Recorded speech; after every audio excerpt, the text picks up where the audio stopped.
What's going on, guys? In this video, I'm going to explain the life of Ymir Fritz, who was the first character in Attack on Titan to gain the power of the Titans. Ymir is the direct ancestor of those with royal blood such as Eren Fritz or Historia, but other Eldians in the present day are also her descendants, which is why all present day Eldians are referred to as subjects of Ymir. In the mythology of Attack on Titan, Ymir is believed by most people to have made a deal with the devil to inherit her Titan powers, but the reality is totally different. This video will delve into how she really acquired the power of the Titans, as well as what her life was like before she died, and the full extent of her Titan abilities. I'll also briefly be touching on certain events that happened after her death, although that is not the main focus of this video. Before we get into it, be sure to sub for more Attack on Titan videos like this, as we are on the road to 200k.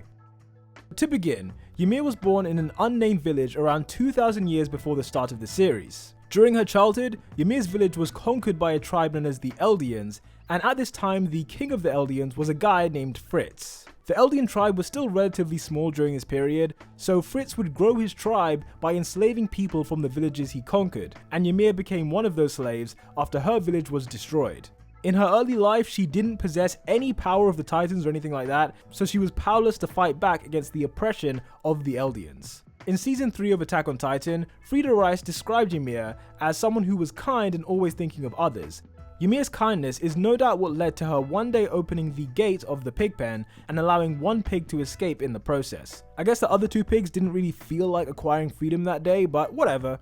When Fritz heard that a pig was missing, all slaves were rounded up to determine who was responsible, and if no one confessed to the crime, then every slave would have one of their eyes taken out.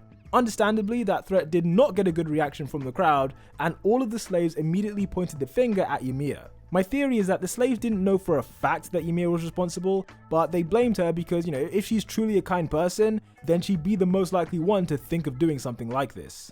After getting blamed, King Fritz declared that Ymir was now free to go, and she was sent into the woods as the Eldian soldiers hunted her for sport. They chased Ymir on horseback as if she was a wild animal, and their arrows pierced her in the leg and the shoulder. She probably thought she was going to die in this moment, but as she continued to stumble through the forest, Ymir came across this incredible looking tree with a gaping entrance at the bottom. Because she was looking for a place to hide, Ymir walked directly into the entrance, but was taken by surprise because inside the tree was a hole that she subsequently fell into. Isayama definitely tried to make this character suffer as much as possible, that much I am certain of.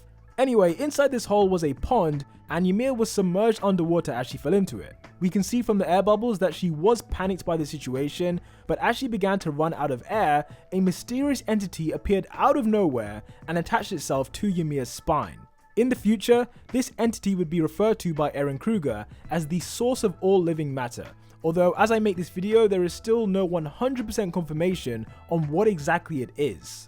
After making contact with this thing, Ymir was instantly turned into the first ever Titan shifter, otherwise known as the Founding Titan. Judging by the way she towered over these trees, the original Founding Titan was even bigger than Bertolt's Colossal Titan, and its design was incredibly unique. Unlike all the Titans we've seen, the head of Ymir's Titan is clearly just a massive skull. Her Titan ribs are also permanently sticking out, which is a feature unique to the Founding Titan, but as we saw from Freida, not every Founding Titan has this feature. Because of Ymir's subservient personality, she didn't use the power of the Titans to get revenge on the Eldian tribe, but instead she remained as a slave for King Fritz. It's funny because Fritz had genuinely told Ymir earlier that she was free to go, but after she became a Titan, it seems that she willingly went back to serve him. This may seem like crazy behavior to us, but remember that Ymir was still a young girl and had been conditioned to believe that freedom was not an option. Fritz then utilized her power to start growing the Eldian tribe into the Eldian Empire, as Ymir's Titan would easily crush other nations in battle. The country of Mali was one of her victims, and honestly I can't blame them because what can you do against a monster like this when all you have is, spears and shields? Ymir would destroy Eldia's enemies by using the brute force of the Founding Titan, but I think it's important to mention that at this time, she was not able to use all the abilities of the Founding Titan. That's because things like Titan creation and memory manipulation only work when used on subjects of Ymir, and at this time in history, there were no such subjects. Regular human beings are unaffected by the Founding Titan's other abilities, and so Ymir wouldn't have been able to turn people into Titans or do other cool stuff that the future Founding Titans were able to do. after a few years of serving the king, she would of course go on to have 3 daughters called Maria, Rose, and Sheena.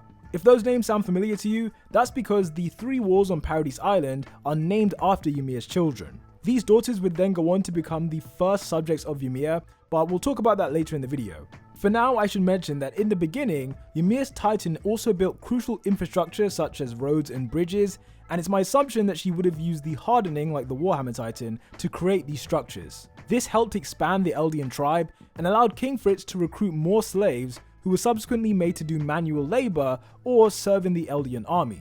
In a way, you could say that present day Mali isn't that different from the old Eldian Empire, because when we look at Mali in the present day, they use Titans to take over other countries, and if you look at who serves in the Malian army, most of the people are either Eldians or foreigners. There are very few Malians in the Malian army. Anyway, going back to Ymir, 13 years had passed since she acquired the power of the Titans, and in that time the Eldian Empire had grown incredibly wealthy.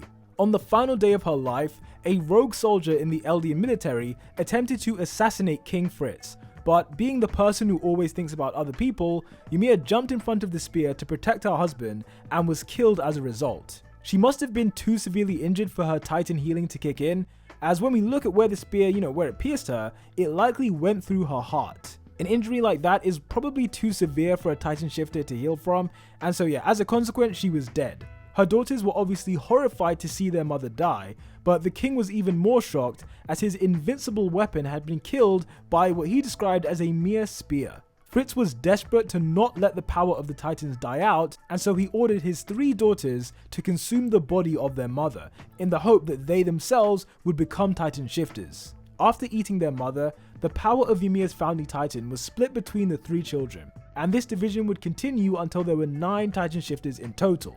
According to Malian propaganda, the Eldian Empire would spread across the world and would force other people to have their children, which of course would mean there would be more subjects of Ymir. The fact is that the more subjects of Ymir there are, the more pure Titans could be created, and the more pure Titans there are, then the more countries Eldia could invade. It was just a vicious cycle of creating Titans, taking over countries, and then doing the same thing all over again. Upon her death all those years ago, Ymir's spirit woke up in a deserted realm where there was initially nothing but sand. However, once Maria, Rose, and Sheena consumed the spine of their mother, 3 paths were created in this world that connected the 3 sisters. As they continued to have more descendants who would then eat their spines, the paths began to increase until it became what it is today. Each path represents a subject of Ymir, who is capable of turning into a Titan or Titan shifter. And what we found out in the manga was that every Titan that has ever existed was personally created by Ymir inside this realm. Whenever a Titan shifter would transform, Ymir herself would be in this realm and would gather the necessary sand to create that Titan. In this image, we can see how she created the millions of Colossus Titans that inhabit the walls of Paradise Island, but it's also stated that she made every other Titan shifter as well. You may be asking then, who created Ymir's Titans? And I think I have an answer for that, which is that we know that paths can transcend time, such as when Eren Krueger had memories of Armin and Mikasa. Therefore, if Ymir is the one who makes the Titans, then I guess in a weird paradoxical way, she likely also made the founding Titans that she used herself. If you can send things into the past, whether it be memories or the blood and bones of a Titan, then yeah, I don't see a reason why she didn't make her own Titan. But let me know what you think down below. Perhaps was there another person in this realm making Titans before Ymir showed up? I'd love to know what you think down below, and of course hit that like button if you like this video. Thanks for watching, and until the next one, peace out.